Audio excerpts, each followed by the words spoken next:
an Inquisition hunt, witchcraft heresies, and the Reconquista, witchcraft, and witch hunts in Europe. Beliefs about the existence and prevalence of witches and their heresies existed and were widespread in late medieval Europe. Witchcraft was mostly believed to be a power passed from mother to daughter, and very rarely from mother to son. In the Western European world, in early Christian periods in Old Spain and Gaul, both civil and church laws concerning discourses on witchcraft were present. This belief was viewed as superstitious and evil, subject to severe punishments, including execution. During this period, the distinction between magic and witchcraft was not yet fully clear. Indeed, there were indications that this distinction was class-based. Generally, the activities of educated men from higher classes were considered normal, while the same activities of uneducated women were labeled as witchcraft. Still, when we look at the subject as a whole, we can say that for the late medieval European church, witchcraft was merely an illusion and ignorance of the uneducated populace. There was a noticeable change in the church's attitude between the 12th and 15th centuries, especially as a result of encountering Arab culture in the 12th century. Interest in fields such as astronomy and alchemy increased positively, and interest in the concept of natural magic power grew. This situation was no longer dismissed as the superstition of peasants. From the 15th century onwards, a new model regarding witchcraft emerged, and Christian theologians began to show great interest in the subject. Witches were now being regarded not as individuals practicing magic on their own, but as members of a heretical and satanic cult, deriving their powers from a pact with the devil. The church used accusations of heresy to suppress all forms of social and political disobedience, naturally collaborating with secular authority in this matter. Part of the authority made the law, while another part enforced it. This phenomenon clearly revealed the political role of religious ideology and also highlighted the transnational nature of witches, who replaced heresy accusations in Europe. Now, the witch was a symbol of all kinds of rebellion. Following Pope John's official permission in 1320 for the Inquisition to prosecute witchcraft, papal decrees became increasingly ruthless regarding witches and those who made pacts with the devil, the representative of hell. Although witches were generally seen as embodiments of evil in societies, in European history, they were considered the earthly representatives of the Prince of Darkness. According to the Bible's command not to allow sorcerers to live, the struggle against the earthly representatives of Satan was long and extremely ruthless. Even the most conservative estimates indicate that around 100,000 people were killed. The vast majority of these, approximately 80%, were women. If we describe the typical appearance of a witch, she was a poor woman, aged between 41 and 60, sometimes married but often widowed. Most of the men accused of witchcraft were the sons or husbands of witch women. Although the Catholic Church initiated the war, the Protestant Church also got involved, and not only got involved but advanced it, adding new dimensions. In these centuries when the witch craze swept through, there were also those who doubted the belief in witches. But the witch craze continued until a less theocratic and more secular frame of reference replaced medieval cosmology. Victims were burned, and even the money for the wood they were burned with, and the ropes they were tied with was taken from the victims, with each form of torture having its own monetary cost. There are examples of wealthy witches being killed and their estates being used by officials for feasts. Witch trials also provided employment for many people. Judges, doctors, torturers, clerks, and guards were paid for their services, with detailed accounts of daily food and wine costs. During these times, all the familiar tools for maintaining the established order had fallen out of favor and failed. Religious reformers were shaking the Catholic faith, and in Germany, France, and Scotland, a new prince quickly replaced the previous one, and one faith replaced another, leading to distrust of all princes and beliefs. In the economic field, local markets and trade were gradually replaced by large trade centers, protected by powerful dynasties, and guilds closed their doors to the public, except for a selected minority. In rural areas, Traditional communal lands were fenced off by powerful landowners, taking them away from peasants. Increasing dispossession began to produce landless, homeless, and poor masses. In these turbulent times, Western Christian society again started to seek a scapegoat, as usual. These could be either Jews or witches, but society would prefer the nearest scapegoat. Countries used their priorities differently. While witch hunts took place in the Alps and the Pyrenees, in Spain they focused on Jews. In Germany, the priority was the reverse. From the 16th century onwards, the witch gradually replaced Jews, who were previous victims of terrible deaths. And by the 17th century, this reversal was almost complete. During the bubonic plague, Jews were the universal scapegoat, while during the wars of religion, witches became the universal scapegoats. The similarity of Jewish and witch atrocities, which reached their peak in different regions, but at the same time, indicates that the pressure behind both phenomena was social.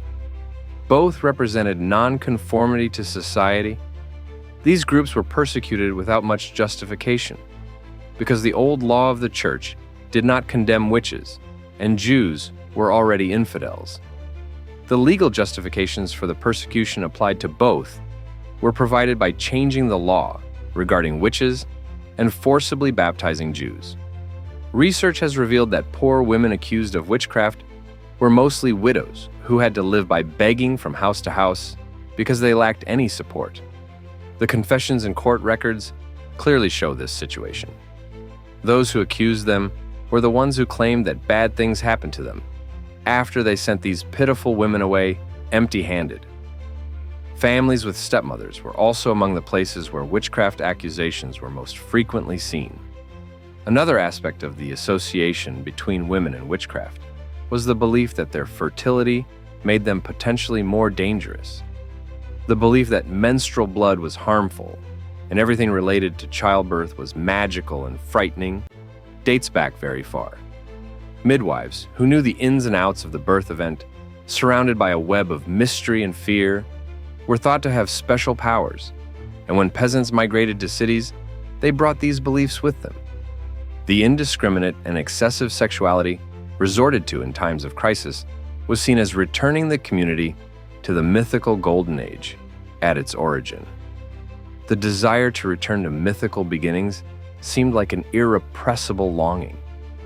Therefore, they formed a community where they walked around naked, and men and women had complete and indiscriminate sexuality.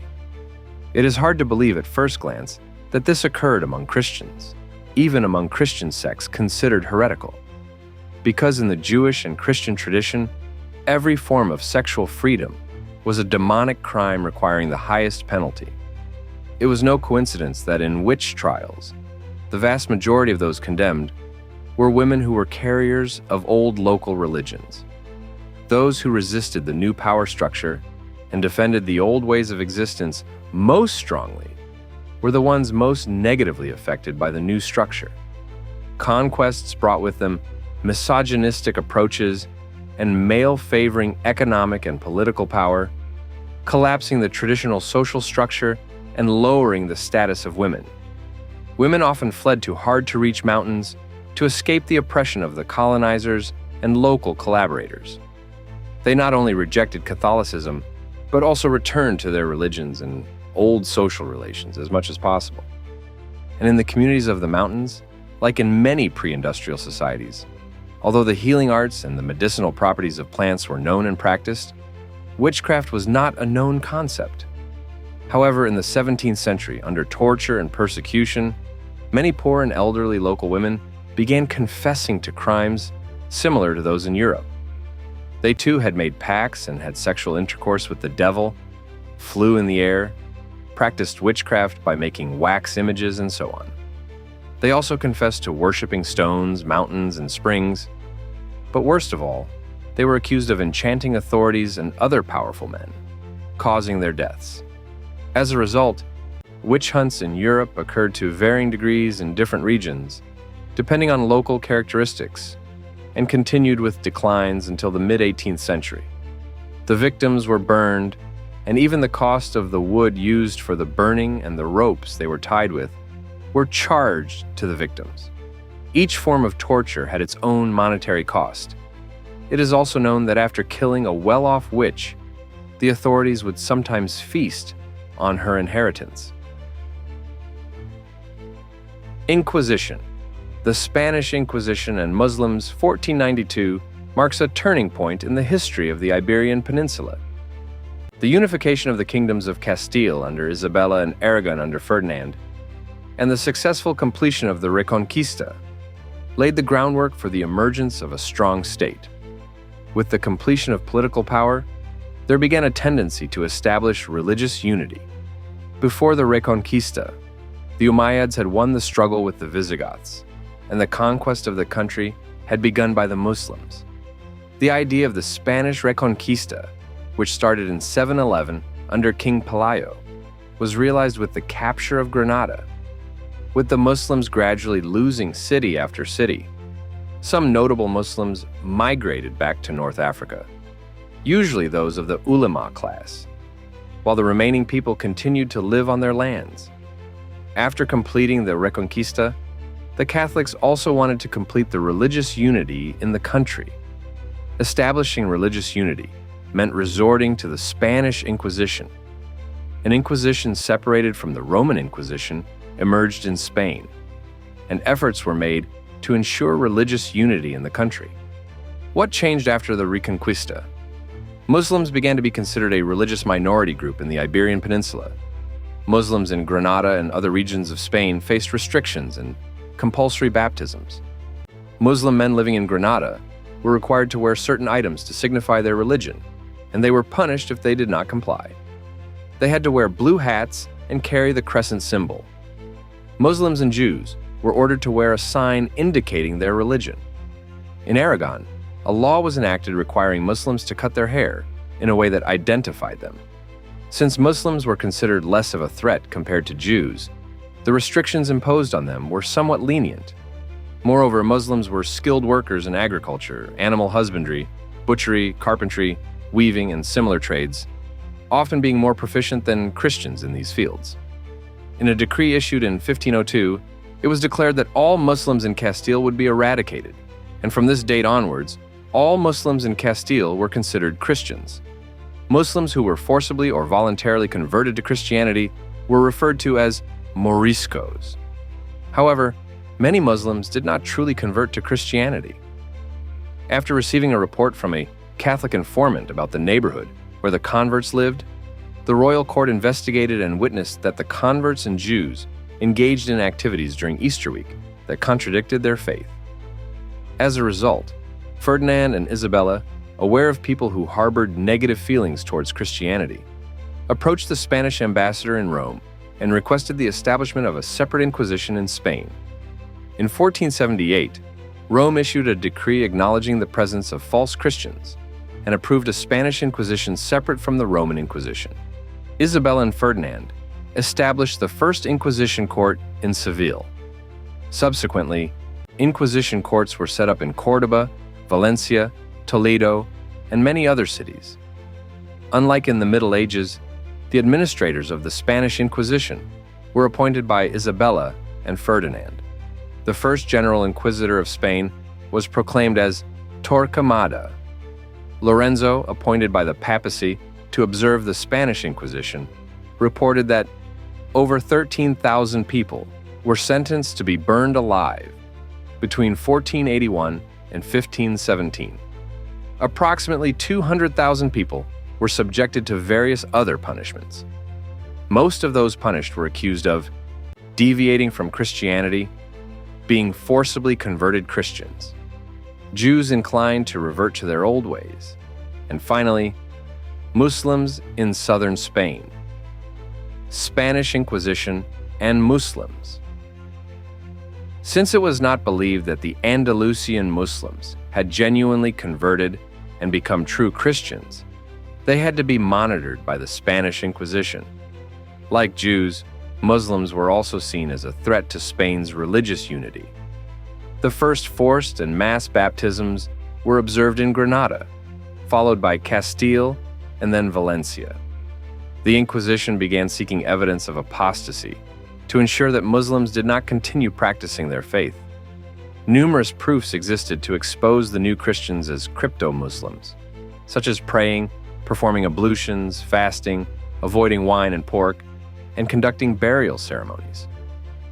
Many cases in the records of the Inquisition court relate to the Inquisition's relationship with crypto-Muslims, with the most common being the avoidance of pork and wine, among other examples.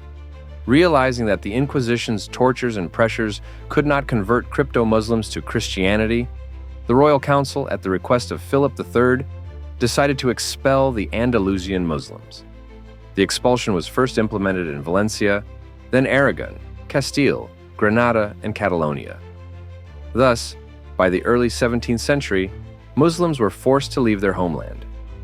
Undoubtedly, neither the Inquisition's tortures nor the gradual expulsions could completely erase the Muslim population and their traces from Spanish soil.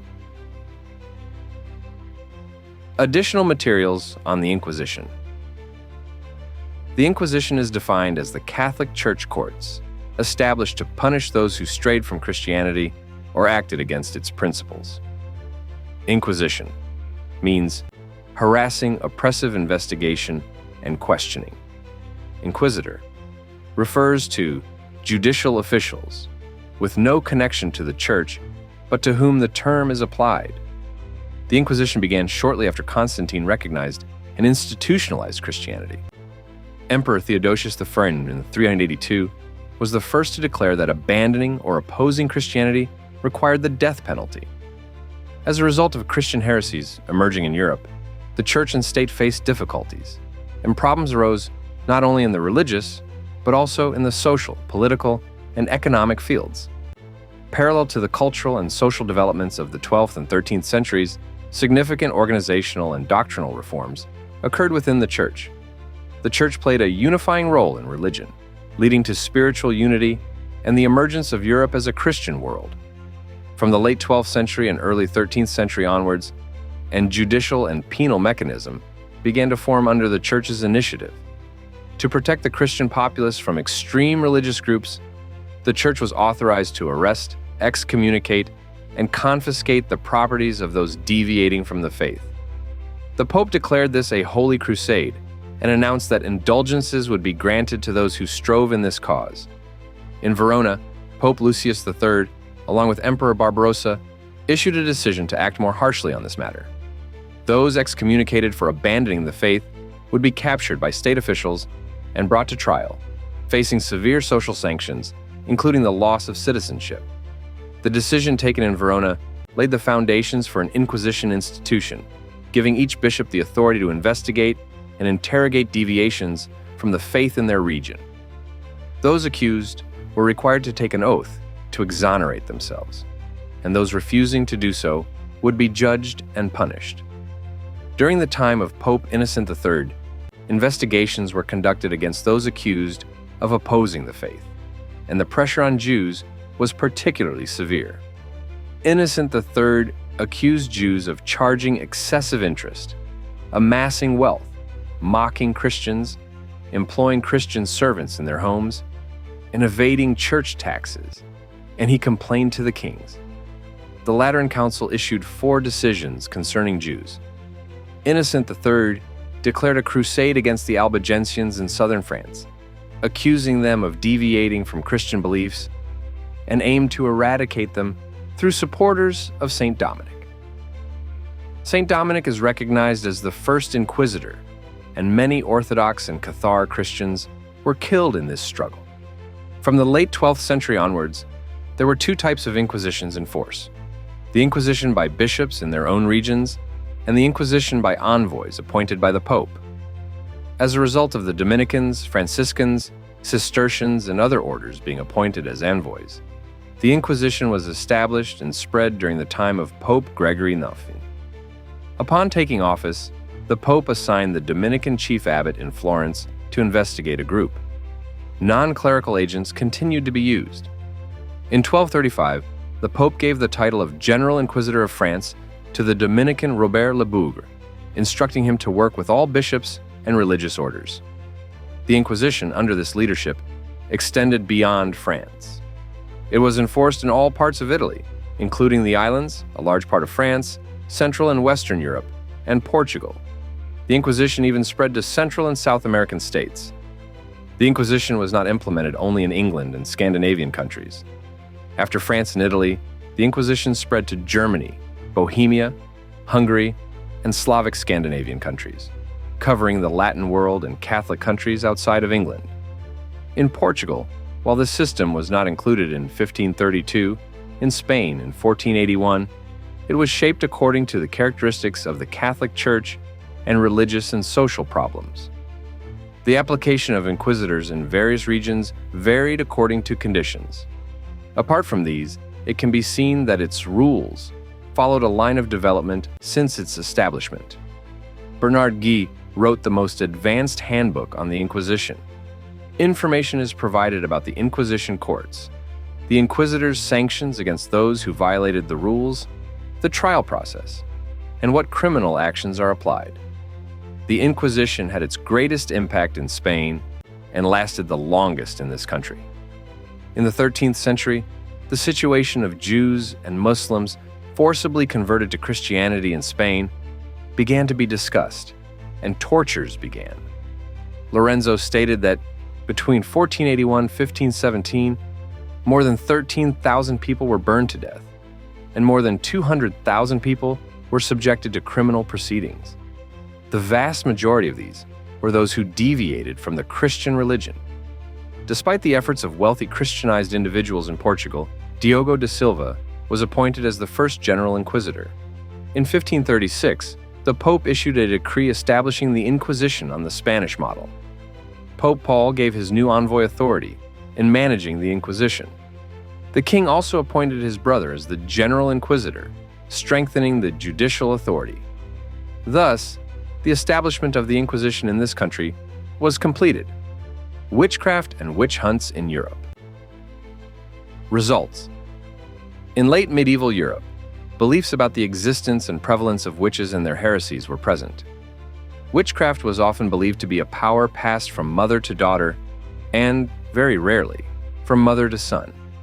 This belief was viewed as superstitious and evil, and individuals identified as witches were subjected to severe punishments, including execution.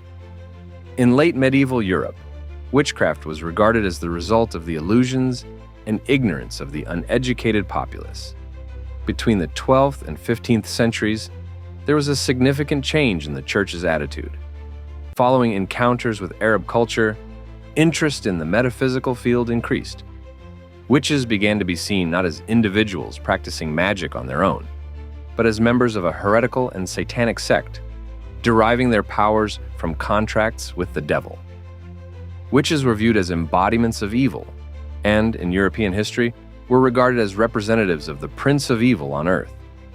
The long and brutal struggle against these earthly representatives of the devil, in line with the biblical command, "Thou shalt not suffer a witch to live," saw the number of those executed reaching around 100,000, according to the most conservative estimates.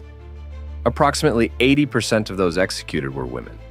Typically, a witch was described as a poor woman, aged between 41 and 60, sometimes married but often widowed.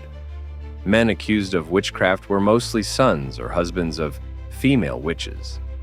Victims were burned, and the cost of the wood and ropes used for their execution was even charged to them, with each form of torture having its monetary value.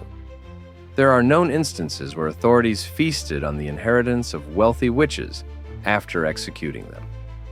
Those tried by the Inquisition for witchcraft were subjected to torture, made to confess their deeds, and given the harshest punishments, including death.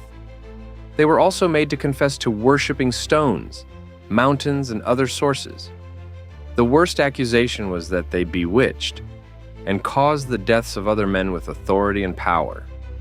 The witch hunts in Europe continued with varying degrees of intensity in different regions, decreasing by the end of the 18th century. Inquisition, Spanish Inquisition, and Muslims. Results. The year 1492 marks a turning point in the history of the Iberian Peninsula. During this period, the unification of the kingdoms of Castile and Aragon and the successful completion of the Reconquista laid the groundwork for the emergence of a powerful state. With their growing political power, the kingdoms began to aim for religious unity as well. Before the Reconquista, the Umayyads had defeated the Visigoths, and the conquest of the country by Muslims had begun. The idea of the Spanish Reconquista, initiated under the leadership of King Pelayo, was realized with the capture of Granada. As Muslims successively lost cities, some prestigious Muslims migrated back to North Africa, while the remaining Muslims continued to live on their lands. After completing the Reconquista, the Catholics aimed to establish religious unity in the country, which involved resorting to the Spanish Inquisition. A Spanish Inquisition, separate from the Roman Inquisition, was established to achieve religious unity in the country. Muslims in the Iberian Peninsula began to be seen as a religious minority group, facing restrictions and forced baptisms in Granada and other regions of Spain.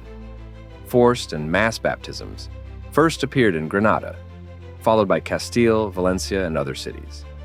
It was believed that Andalusian Muslims did not truly convert to Christianity, and that evidence of apostasy was sought to ensure that Muslims were not continuing their faith. Numerous cases in the records of the Inquisition court reveal the relationship between the Inquisition and crypto-Muslims. The most common cases involved avoiding eating pork and drinking wine. Faced with these strict measures, some Muslims found the solution in leaving the country, while the majority accepted forced baptisms and pretended to be Christians to stay in their homeland. In the ensuing period, as the Church and the Crown acted together in the dream of creating a Catholic Spain, they engaged in ethnic cleansing. However, neither the tortures of the Inquisition nor the gradual expulsions could erase the traces of the Muslim culture that had ruled the Iberian Peninsula for nearly 800 years.